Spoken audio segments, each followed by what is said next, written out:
السلام عليكم ورحمة الله وبركاته. إن الحمد لله نحمده ونستعينه ونستغفره ونعوذ بالله من شرور أنفسنا وسيئات أعمالنا. من يهده الله فلا مضل له ومن يضلله فلا هادي له. وأشهد أن لا إله إلا الله وحده لا شريك له وأشهد أن محمدا عبده ورسوله. أما بعد رب اشرح لي صدري ويسر لي أمري واحلل عقدة من لساني يفقهوا قولي رب زدني علما رب زدني علما.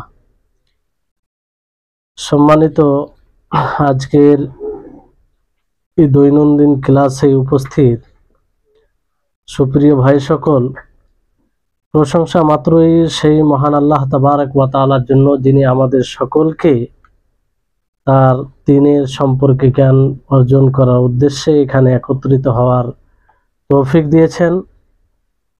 ফলে আমরা সকলেই বলি আলহামদুলিল্লাহ।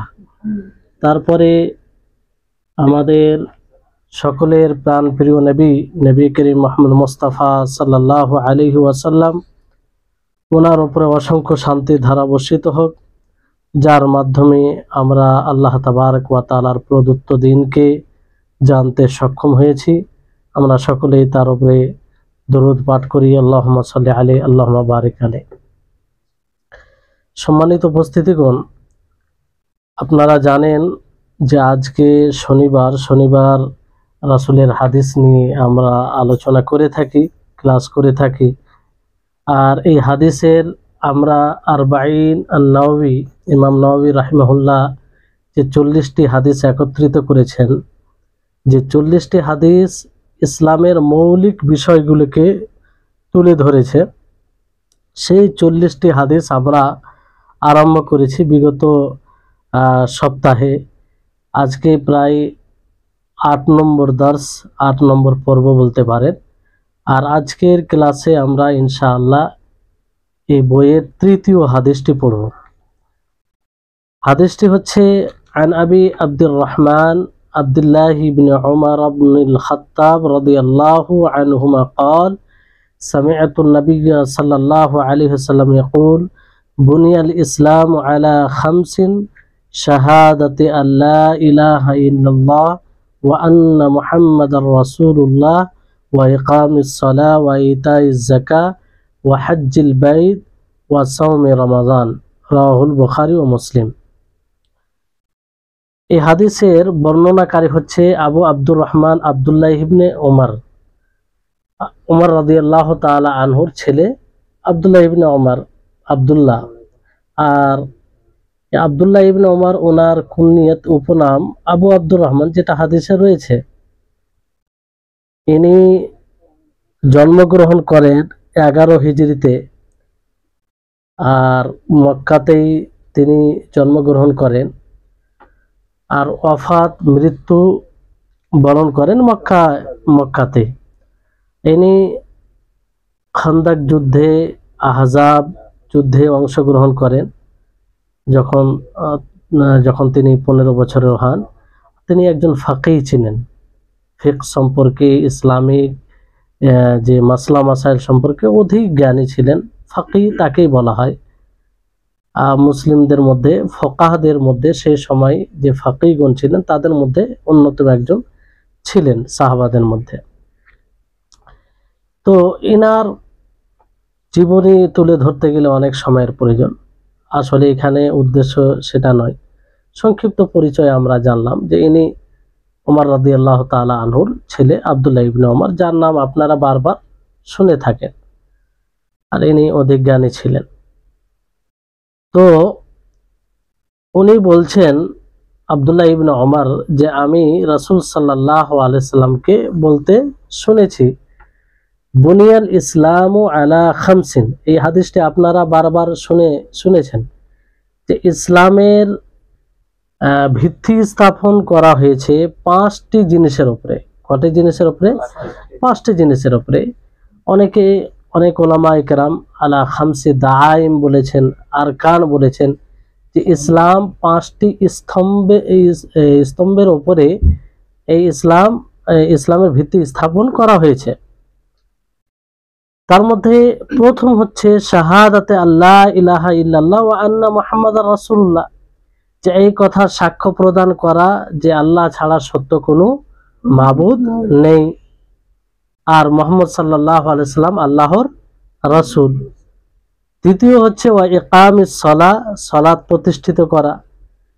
তৃতীয় হচ্ছে ওয়া ইতাইজ যাকাত, যাকাত প্রদান করা।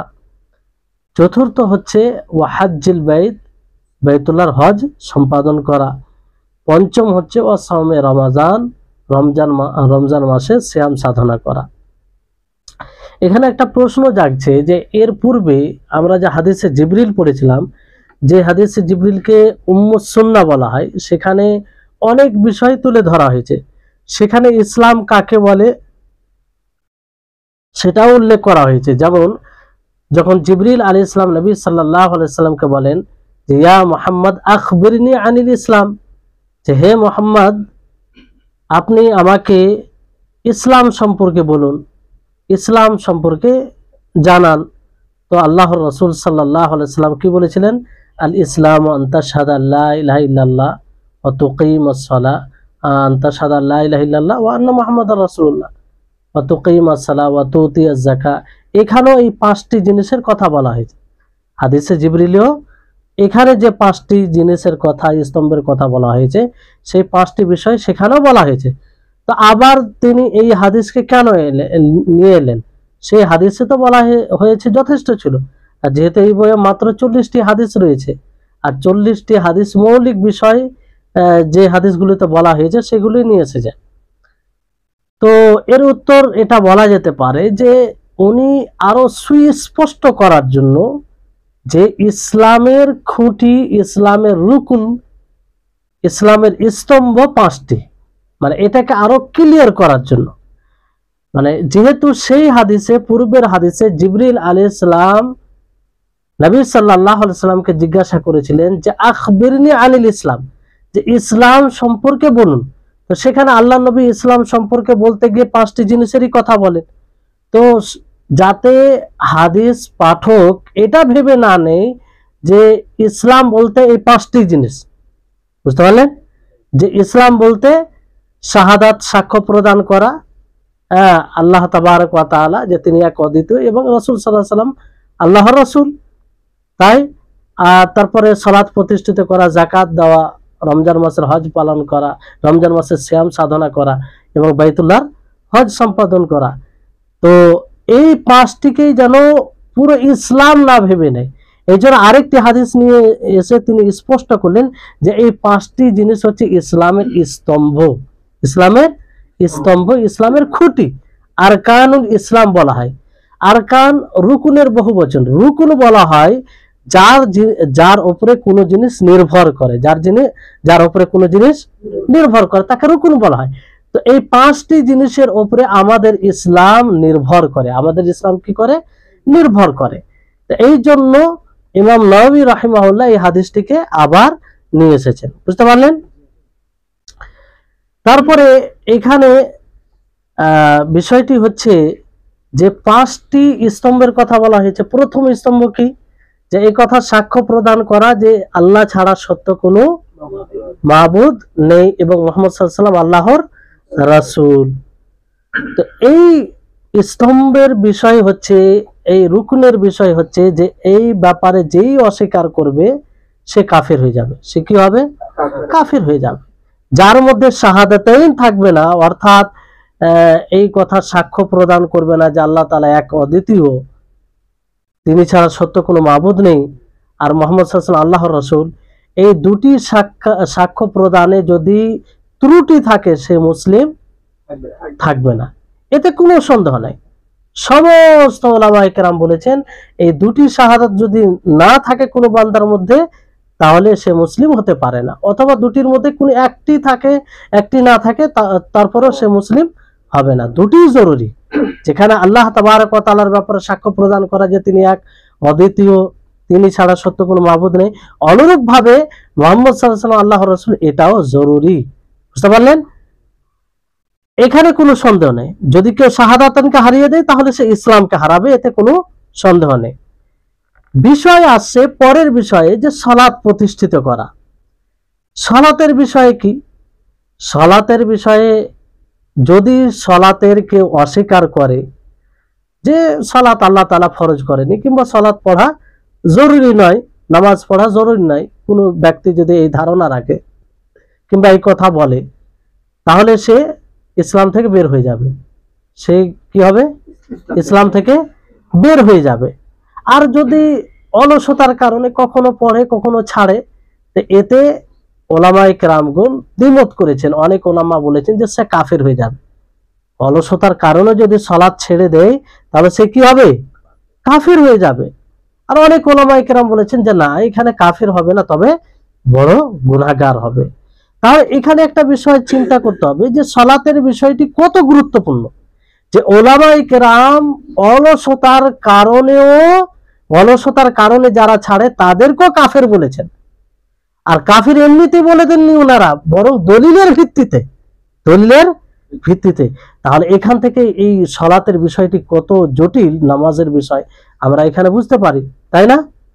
যদিও রাজে উত্তম মত অনুযায়ী এটা, যে যদি মাঝে মধ্যে কেউ সালাত পড়ে আর ছেড়ে দেয়, সে কাফের হবে না, তবে বড় গুনাহগার হবে। বুঝতে পারলেন? কোনো ওলামায়ে কেরাম, কোনো আলেম এইভাবে বলেছেন যে কেউ যদি লম্বা টাইম পর্যন্ত সালাত ছেড়ে দেয়, একদম না পড়ে, তাহলে সে কি? কাফের। সে কাফের। তো এই মতগুলো বলার উদ্দেশ্য হচ্ছে যে সালাতের বিষয়টি কত জটিল বিষয়, কিন্তু আমরা আজকে কত অবহেলায় আছি। সালাতের সময় হচ্ছে, কোনো গুরুত্ব নাই, এক ওয়াক্ত সালাত ছেড়ে দিলাম, দুই ওয়াক্ত ছেড়ে দিলাম, তিন ওয়াক্তের পড়লাম। কেউ তো ধারাবাহিকভাবে ফজর ছেড়ে দেয়, এশার সালাত ছেড়ে দেয়। তো তাদের মত অনুযায়ী তারা ইসলামে থাকবে না। তো বিষয়টি হচ্ছে এটা। তো সালাতের বিষয় এটা। অনেক আবার কিছু কিছু ওলামায়ে কেরাম বলেছেন যে এখানে যে 5টি শাহাদাতের ব্যাপারে তো এটা ক্লিয়ার, যে শাহাদাত না থাকলে তার ইসলামে কোনো অংশ নেই। তারপরে যে 4টি বিষয়, সালাত, যাকাত, হজ, সিয়াম, রমজান মাসের সিয়াম, এই 4টি বিষয়ে যদি কেউ ছেড়ে দেয় তাহলে সে কাফের হবে। কিছু কিছু আলেম এটা বলেছেন, কিন্তু এটা রাজে নয়। কেউ যদি সিয়াম সাধনা না করে তাহলে সে কাফের হবে না, তবে গুনাহগার হবে। তবে কি হবে? গুনাহগার হবে। তবে এর আবশ্যিকতার যদি অস্বীকার করে যে এই সালাত, এই সিয়াম ফরজই নয়, যাকাত ফরজই নয়, তাহলে সে কি হবে?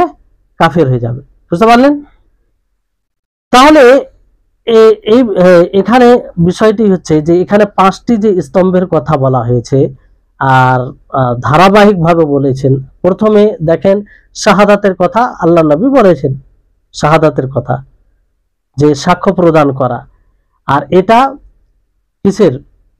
জিহ্বার সাথেও আমল করা যায়, আর আন্তরিকভাবে, মানে বলতে হবে যে আল্লাহ ছাড়া সত্য কোনো মাবুদ নেই এবং মুহাম্মদ সাল্লাল্লাহু আলাইহি ওয়াসাল্লাম আল্লাহর রাসূল, এবং হৃদয়ে এটা কি?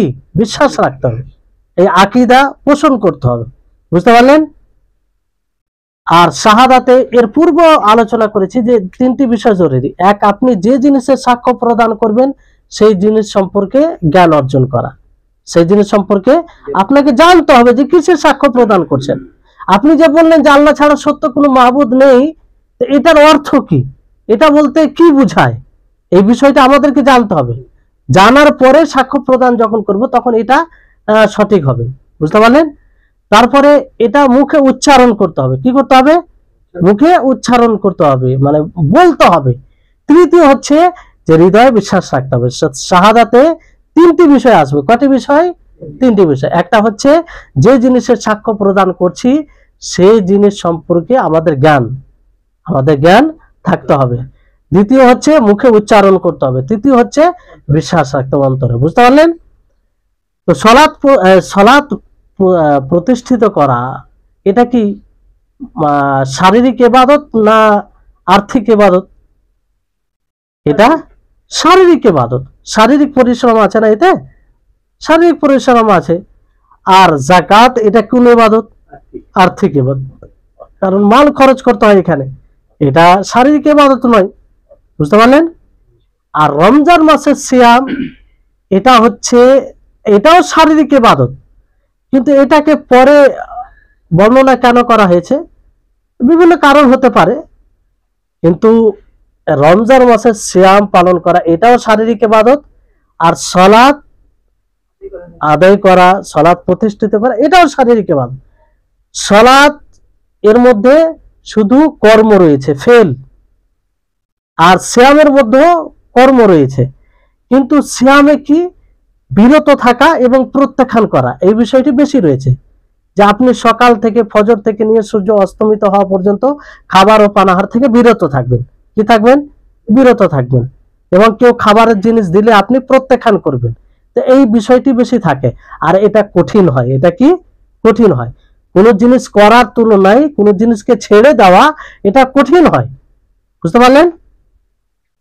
অনেক সময় আবার কোন জিনিসকে ছেড়ে দেওয়া সহজ হয় কোন জিনিসকে করার তুলনায়। তো দুটোই বিষয় রয়েছে। আর হজ করা এটা এখানে আর্থিক ইবাদত রয়েছে এবং শারীরিক ইবাদত দুটোই রয়েছে। বুঝতে পারলেন? শারীরিক ইবাদত এই যে আপনার তাওয়াফ করা, সাই করা, তারপর আরাফার ময়দানে যাওয়া, এগুলো কি পরিশ্রম করতে হয় কি হয় না? তো এগুলো শারীরিক। আর এই যে আপনি বাড়ি থেকে বের হলেন, আবার সেখান থেকে ফিরে আসবেন, এর জন্য খরচ হয়, সেখানে গিয়ে খাবার খাবেন, অনেক, তার জন্য একটা যথেষ্ট খরচ আছে। তো এইভাবে দুটোই খরচ হয়। আর যাকাতে বিশেষভাবে নিজের প্রিয় জিনিসকে খরচ করা হয়, কারণ মাল সকলের নিকটে প্রিয়, মাল সম্পত্তি সকলের নিকটে প্রিয়। এই মাল সকলেই বের করতে চায় না, খুব কষ্টের সাথে বের হয় এটা। তো এই প্রিয় জিনিসকে খরচ করতে হয় কিসের? আল্লাহর পথে। তো এই যাকাতের মাধ্যমে এটা মানে পালন করা হয়। যেমন আল্লাহ তাআলা বলেন ওয়া তুহিব্বুনাল মালা হুব্বান জাম্মা, যে তোমরা মালকে প্রবল ভাবে কি করো? ভালোবাসো। আর অত্যন্ত ভালোবাসার জিনিস মানুষ তো মালকে গনে গনে রাখে, হিসাব করে রাখে, প্রত্যেকদিন দেখে যে আজকে আমার কত টাকা জমলো, আগামীতে আমি কত টাকা আরো এক মাসে পাবো। মানে সব রকম ভাবে মানুষ হিসাব করে, মানে এত প্রিয় জিনিস মানুষের কাছে। এই মালের জন্য, এই সম্পত্তির জন্য মানুষ দিন থেকে দূরে সরে যাচ্ছে। বুঝতে পারলেন? তো এই মাল খরচ করা হয় কিসের জন্য? আল্লাহর সন্তুষ্টি লাভের উদ্দেশ্যে, যাকাত আদায় করতে গিয়ে। বুঝতে পারলেন? তারপরে সিয়ামের মাধ্যমে প্রিয় জিনিসকে প্রত্যাখ্যান করা হয়, খাবার ও পানাহার জিনিস রয়েছে, এই জন্য আল্লাহ তাআলা তার বদলা নিজেই দিবেন, তাই না? আস-সাওমু লি ওয়া আনা আজজি বিহি, যে সিয়াম আমার জন্য, আমি তার বদলা দেব। কেন? ইয়াদাউ তাআমাহু ওয়া শারাবাহু ওয়া শাহওয়াতাহু মিন আজলি, সে আমার কারণে খাবার ও পানাহার জিনিসকে প্রত্যাখ্যান করেছে, ছেড়ে দিয়েছে, এবং প্রবৃত্তির অনুসরণকে। বুঝতে পারলেন? তাহলে এই হচ্ছে বিষয়।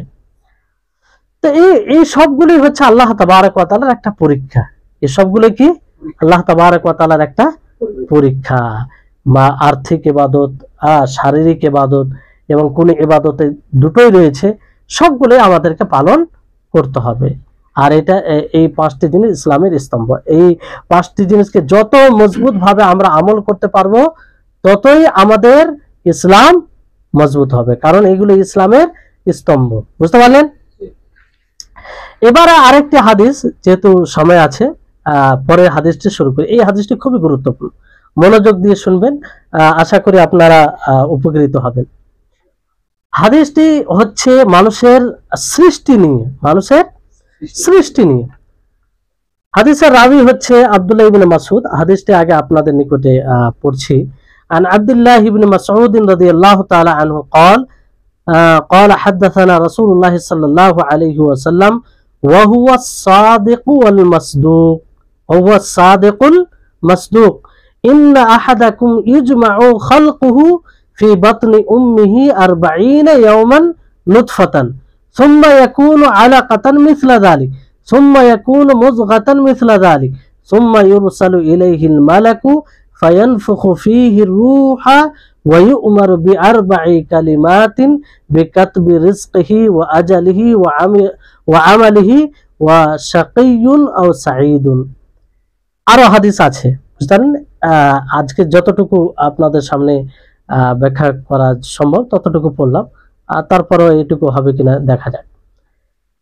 তো এই হাদিসটি বর্ণনাকারী কে? আব্দুল্লাহ ইবনে মাসউদ, একজন প্রখ্যাত সাহাবী, যিনার অনেক বহু রিওয়ায়াত রয়েছে, বহু রিওয়ায়াত রয়েছে। আর তিনার উপনাম হচ্ছে আবু আব্দুর রহমান, আবু আব্দুর রহমান। তিনি বদর যুদ্ধে অংশগ্রহণ করেন এবং আরো অনেকগুলো যুদ্ধে তিনি অংশগ্রহণ করেন। আর তিনি ইবনে মাসউদ নামে বেশি পরিচিত, মানুষ ইবনে মাসউদ বললেই চিনতে পারে। ইনি মৃত্যুবরণ করেন 33 হিজরিতে। কত হিজরি? 33 হিজরি, অথবা কেউ বলেছে 32 হিজরি। তো এই আব্দুল্লাহ ইবনে মাসউদ রাদিয়াল্লাহু তাআলা আনহু থেকে বর্ণিত, তিনি বলেন যে আমাদেরকে রাসূল সাল্লাল্লাহু আলাইহি সাল্লাম বর্ণনা করেছেন। কে বর্ণনা করেছেন? রাসূল সাল্লাল্লাহু আলাইহি সাল্লাম বর্ণনা করেছেন। ওয়া হুয়া সাদিক, তিনি কি? তিনি সত্যবাদী। কিসে? যা তিনি খবর দেন, যা তিনি বলেন দিন সম্পর্কে, সেই খবর দেওয়াতে, সেই দিন সম্পর্ক বলাতে তিনি কি? সত্যবাদী, তিনি সত্যবাদী।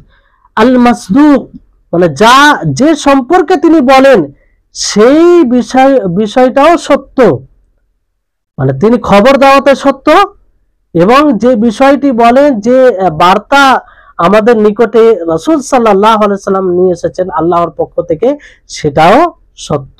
বুঝতে পারলেন? সাদিক থেকে রাসূল সাল্লাল্লাহু আলাইহি সাল্লাম তিনি সত্য, আর মাসদুক থেকে যা তিনি খবর দিয়েছেন সেটাও সত্যের উপরে রয়েছে।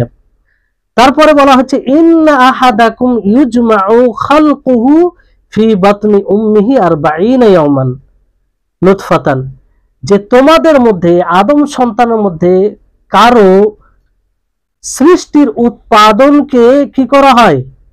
তার মায়ের পেটে অর্থাৎ বাচ্চা দানিতে কি করা হয়? জমা করা হয়, মানে মিলানো হয়। এখানে সৃষ্টি বলতে, তোমাদের সৃষ্টির উৎপাদন বলতে স্বামী স্ত্রীর যে মিলনের ফলে যে পানি আসে এক ধরনের, সেটাকে বীর্য, দুইজনের বীর্য, তো সেটাকে জমা করা হয় কোথায়? কোথায় জমা করা হয়? ওই বাচ্চা দানিতে, রাহম যাকে বলা হয়, সেখানে জমা করা হয়। আর সেটা বীর্য অবস্থায় 40 দিন থাকে। কতদিন থাকে? 40 দিন থাকে। সুম্মা ইয়াকুনু আলাকাতান মিসলা যালিক, তারপরে এইভাবে আরো 40 দিন সেই বীর্যটা কাতে পরিণত হয়? জমাট রক্তে, জমাট রক্তে পরিণত হয়ে যায়। সুম্মা ইয়াকুনু মুযগাতান মিসলা যালিক, আবার এই 40 দিনের পরে, পরের 40 দিনে সেটা গোশত পিণ্ডে পরিণত হয়ে যায়, গোশতের টুকরো মতো, যাকে চাবানো যাবে এরকম অবস্থায় হয়ে যায়। 40 দিন এই অবস্থায় থাকে। সুম্মা ইরসালু ইলাইহিল মালাকু ফায়ানফুখু ফীহি রূহা, তারপরে তার দিকে ফারিস্তাকে পাঠানো হয়, সেই বাচ্চার দিকে ফারিস্তাকে পাঠানো হয়, আর সে সেই এতে রূহ ফুঁকে, কি ফুঁকে? রূহ, আত্মা। ওয়ায়ুমার বিআরবাই কালিমাতিন, এবং 4টি কালিমার, 4টি কথার আদেশ দেওয়া হয়, লিখতে বলা হয়। কি কি? বেকাতবি রিজকিহি, তার রুজি কি হবে, তার রুজি লেখা হয়, যে তার রুজি কেমন হবে, সে কেমন অবস্থায়, তার রুজি মানে কতটা হবে। ওয়া আমালিহি, তার আমল কি হবে, কর্ম কি হবে, সে কেমন আমল করবে। ওয়া শাকাই ওয়া আজালিহি, এবং তার আয়ু লেখা হবে, তার বয়স কত হবে, সে কতদিন জীবিত থাকবে, এবং সে পাপী হবে না সে নেককার হবে, এটাও লেখা হয়। তো এখানে দেখুন যে 40 দিন পর্যন্ত কি অবস্থায় থাকে? বীর্য অবস্থায় থাকে। প্রথমে বীর্য মানে কি? যে স্বামী স্ত্রী মিলনের পরে যে পানি নির্গত হয়, যেটা বীর্য, সেটাকেই বীর্য বলা হয়। তো সেই বীর্য অবস্থায় কতদিন পর্যন্ত থাকে? 40 দিন। লুৎফা বলা হয়। আর লুৎফা ওই যে আমরা যেটাকে বীর্য বলি তাকেই বলা হয়। বুঝতে পারলেন? তারপরে সেই 40 দিনের পরে সেই লুৎফা, সেই বীর্য কিসে পরিণত হয়? রক্তে, জমাট রক্তে পরিবর্তন হয়, জমাট রক্তের মতো হয়ে যায়। আর এখান থেকে সে আস্তে আস্তে উন্নতি করে, তারপরে সেটা 40 দিন অবস্থান করে, পরের 40 দিনে সেটা মুজগা হয়ে যায়। কি হয়ে যায়? গোস্তের টুকরো মতো, যে গোস্ত মানে চাবানোর মতো এরকম হয়, ওই ওই অনুযায়ী হয়ে যায়। আর বলা হয় যে আলাকা, সেটা যদি মানে বদ্ধ পানিতে দেখা যাবে, জমাট রক্ত দেখা যায় না বদ্ধ পানিতে, ওই রকম মানে ধরুন আলাকা হলো। আর মুজগা এমন অবস্থায় হবে যে তাকে চাবানো যাবে, এরকম অবস্থায় হবে, আর সেটা 40 দিন অবস্থান করবে। বুঝতে পারলেন? তারপর আল্লাহ তাবারক ওয়া তাআলা কি সেখানে ফেরেশতা পাঠাবেন। কাকে পাঠাবেন? ফেরেশতা পাঠাবেন। মানে সেই জানিন, যাকে সৃষ্টি করা হবে তাকে কি বলা হয়? জানিন। বুঝতে পারলেন? মানে যে বাচ্চা তৈরি হবে আর কি। তো তারপরে রূহ ফুঁকে দেওয়া হয়। রূহ ফুঁকে দেওয়ার পরে 4টি বিষয় লেখা হয়। বুঝতে পারলেন? এখানে একটি প্রশ্ন জাগছে যে 40 দিনের পূর্বে, 40 দিনের পূর্বে যে বীর্য অবস্থায় থাকে, নুতফা অবস্থায় থাকে, সেই সময় কেউ কি নিজের মানে রাহাম থেকে সেটাকে আবর্ষণ করতে পারে, মানে সেটাকে নষ্ট করতে পারে কি পারে না 40 দিনের পূর্বে? এটা একটা প্রশ্ন জাগে, আর অনেক প্রশ্ন আসে। তো এই ব্যাপারে কিছু ওলামায়ে কেরাম বলেছেন যে তখন জায়েজ, 40 দিনের পূর্বে জায়েজ। তারা কিসের ভিত্তিতে জায়েজ বলেছেন? যে আজল করা, যেমন কি আজল বুঝেন তো? আজল বলা হয় তাকে যে স্বামী স্ত্রী যখন মিলন করবে, যখন বীর্য আসার সময় হবে, তখন স্ত্রীর কাছে অনুমতি নিয়ে সেই বীর্যটা ভিতরে না ফেলে বাইরে করবে, এটাকে আজল বলা হয়। এটাকে কি বলা হয়? আজল। তো এটা জায়েজ কি জায়েজ নয়? এটা জায়েজ কি জায়েজ নয়? জানা আছে কি জানা নাই? এটা জায়েজ। এটা জায়েজ যদি কেউ মনে করে যে আমি আমার বীর্যটা তার মানে যাতে না ভিতরে যাক আমি চাইছি, তো স্ত্রীর সাথে অনুমতি নিয়ে কোনো সমস্যা না, বাইরে আজল করা যাবে। বুঝতে পারলেন?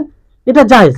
তো এর ভিত্তিতে বলেছেন যে 40 দিন পর্যন্ত যদি কেউ এটাকে নষ্ট করতে চায় 40 দিন আগে, তাহলে করা যায়। কিন্তু উত্তম মত হচ্ছে, যেমন শেখ সুলাইমান আর রাহিলি হাফিজাহুল্লাহ তিনি বলেন যে এটা প্রয়োজন ছাড়া করা যাবে না, প্রয়োজন ছাড়া এটা জায়েজ নয়। প্রয়োজন বলতে যেটা আসলে প্রয়োজন পড়বে, হয়তো শারীরিক সুস্থতার ব্যাপার আছে, হয়তো ডাক্তার বলেছে যে না তার শরীর দুর্বল, অসুবিধা হতে পারে, সেই ক্ষেত্রে এরকম প্রয়োজন করতে পারে, তখন বাকি অকারণে নষ্ট করতে পারে না। বুঝতে পারলেন? তারপরে বিষয় হচ্ছে যে 40 দিনের পরে 80 দিন পর্যন্ত, 40 দিনের পরে মানে পরের স্টেপে কি এটা নষ্ট করতে পারে? পরের স্টেপে নষ্ট করা জায়েজ নয়।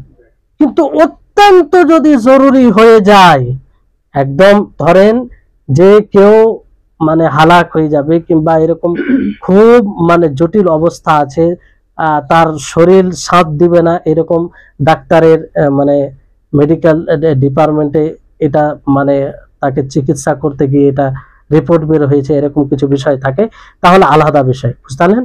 তো তখনও ওলামাদের সাথে যোগাযোগ করতে হবে যে এই অবস্থায় করা যাবে কি যাবে না। তখন ওলামায়ে কেরাম অবস্থা অনুযায়ী তখন দেখে বলবেন শরীয়তের আলোকে। তো এই হচ্ছে বিষয়। অকারণে এটা করা যাবে না। অনেকেই আবর্ষণ করে, কেন?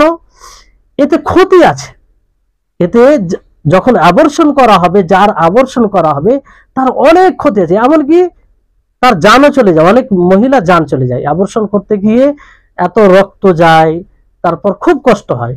আপনারা জানেন যে আবর্ষণ করতে গিয়ে কত কষ্ট হয়, অনেক মহিলা দুর্বল হয়ে যায়। বুঝতে পারলেন?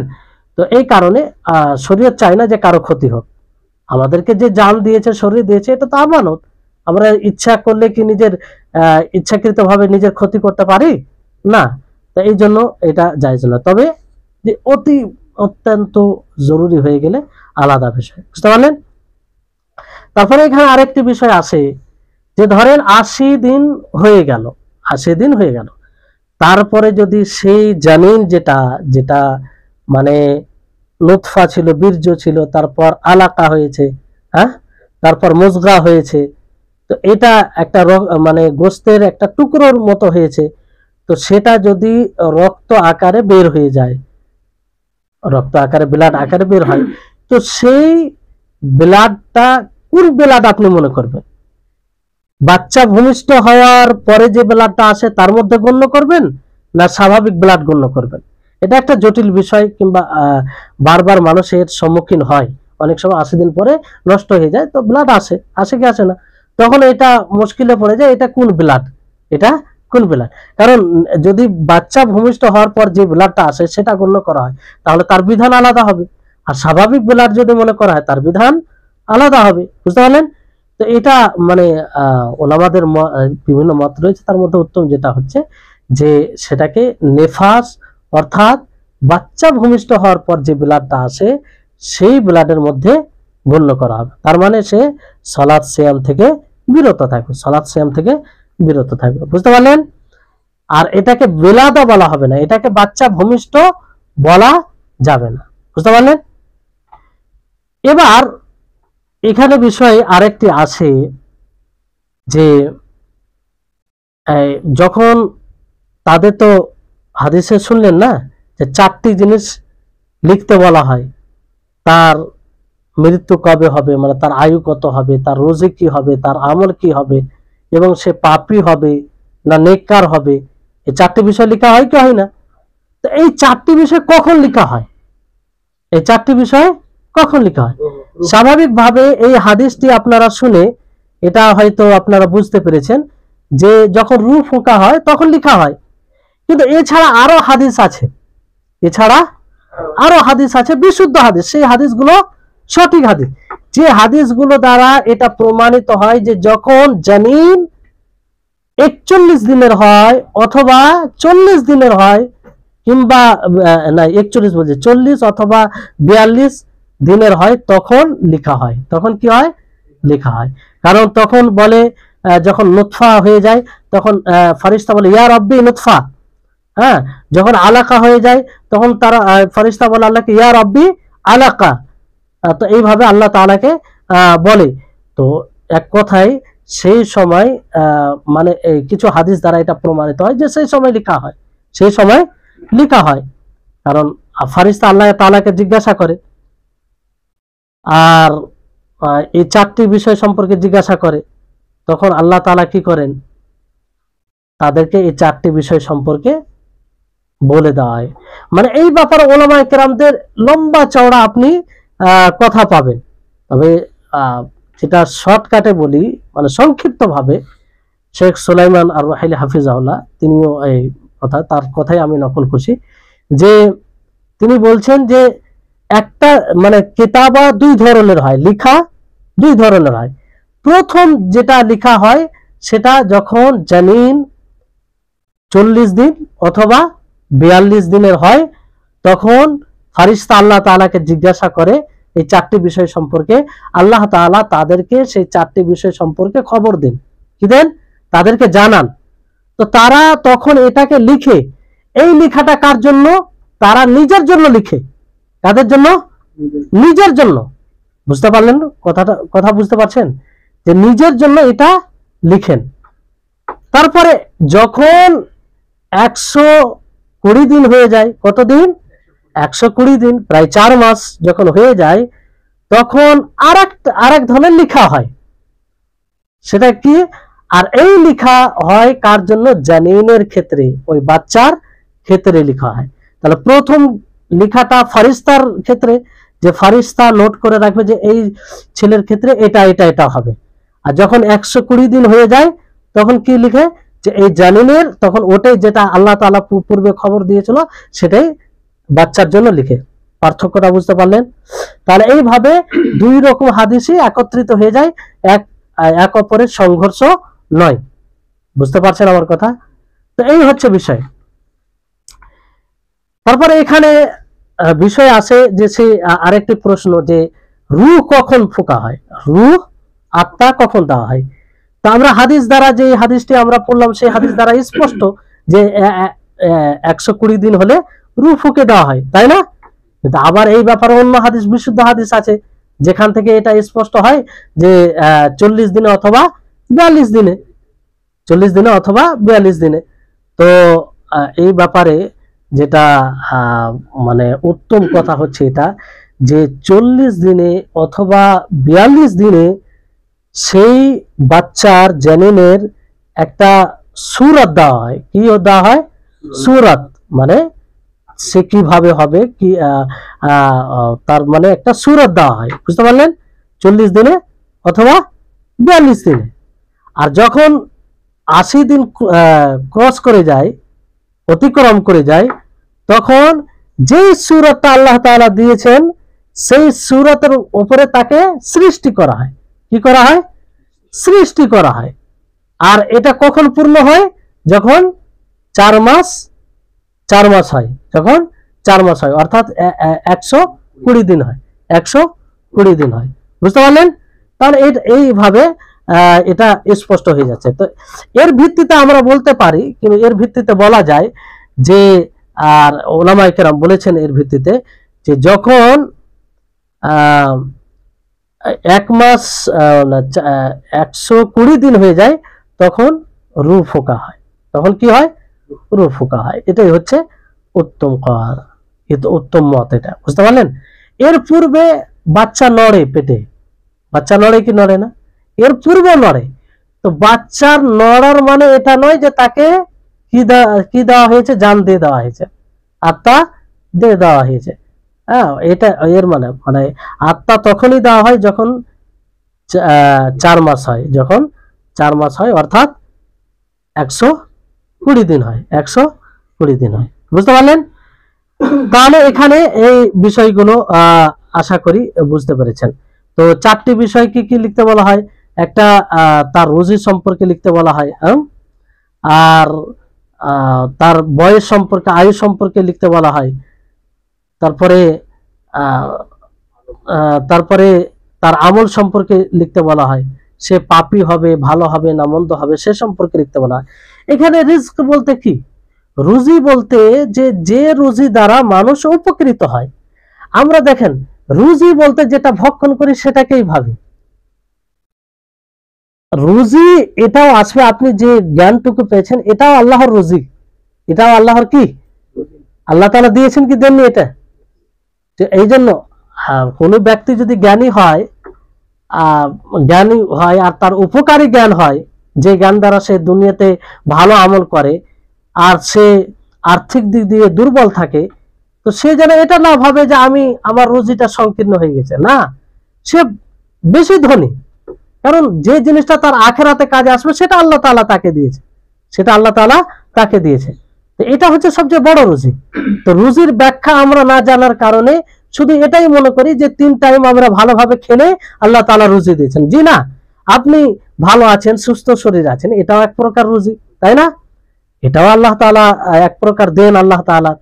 হ্যাঁ, তো এই রুজি হচ্ছে প্রশস্ত বিষয়।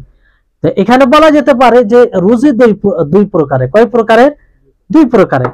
এক প্রকারের রুজি যা দ্বারা আমাদের শরীর গঠন হয়, যা দ্বারা শরীর, যেমন আমরা খাবার ও পানাহার জিনিস খাবার খাই, পানীয় জিনিস পানি পান করি, বুঝলেন? আর এক প্রকারের রুজি যা দ্বারা আমাদের দিন কায়েম হয়। কি হয়? যা দ্বারা আমাদের দিন তৈরি হয়। তাহলে দিন, আপনি সৎ আমল করার তৌফিক পাবেন, এটা একটা রুজি। আপনি জ্ঞান অর্জন, এই যে আজকে আপনারা ক্লাসে এসেছেন, তো এটা একটা এক প্রকার রুজি, তাই না? যে এর দ্বারা আপনারা কি করবেন? সৎ আমল করবেন, ভালো আমল করবেন, এই অনুযায়ী জীবন যাপন করবেন। তো এটা রুজি নয়? এটা যদি না পান তো এইভাবে আমল করতে পারবেন? তাহলে 2 প্রকারের রুজি। রুজি কয় প্রকারের? 2 প্রকারের। একটা হচ্ছে যা দ্বারা আমাদের শরীর নির্ভর করে, শরীর তৈরি হয়, আর এক প্রকারের রুজি যা দ্বারা আমাদের দিন তৈরি হয়, বুঝতে পারলেন? তো এই হচ্ছে বিষয়। আজকের মতো এখান থেকে সমাপ্ত করছি। ইনশাআল্লাহ ফের আগামী ক্লাসে বাকি হাদিসের ব্যাখ্যা আমরা পড়ব। হাদিসটি খুব গুরুত্বপূর্ণ, আমরা সকলেই হাদিসগুলো শুনবো এবং বোঝার চেষ্টা করব, এবং এই অনুযায়ী আমরা যাতে আমল করতে পারি।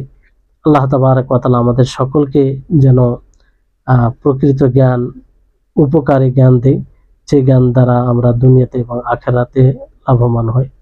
ওয়া আখির দাওয়ানা আনিল হামদুলিল্লাহি রাব্বিল আলামিন। আসসালামু আলাইকুম ওয়া রাহমাতুল্লাহি ওয়া বারাকাতুহু। আমরা তো একটা